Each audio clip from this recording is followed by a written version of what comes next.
سرہڑی ایک چھوٹا لیکن معاشی طور پر فعال شہر ہے جو سندھ، پاکستان کے ضلع سانگھڑ کی تحصیل شہداد پور میں واقع ہے۔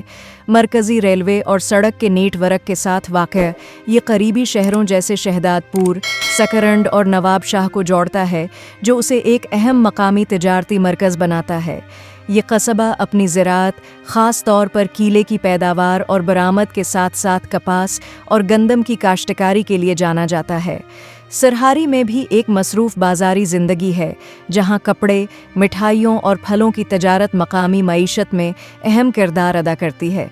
اس میں ضروری عوامی سہولیات ہیں، جیسے ایک گورنمنٹ ہائر سیکنڈری اسکول اور ایک دیہی صحت مرکز جو 24 گھنٹے 4 ساعتیں کام کرتا ہے۔ اپنے معمولی سائز کے باوجود سرہاری قریبی دیہی برادریوں کے لیے ایک اہم مرکز کے طور پر کام کرتا ہے، جو اس علاقے کے معاشی اور سماجی تانے بانے میں اپنا حصہ ڈالتا ہے۔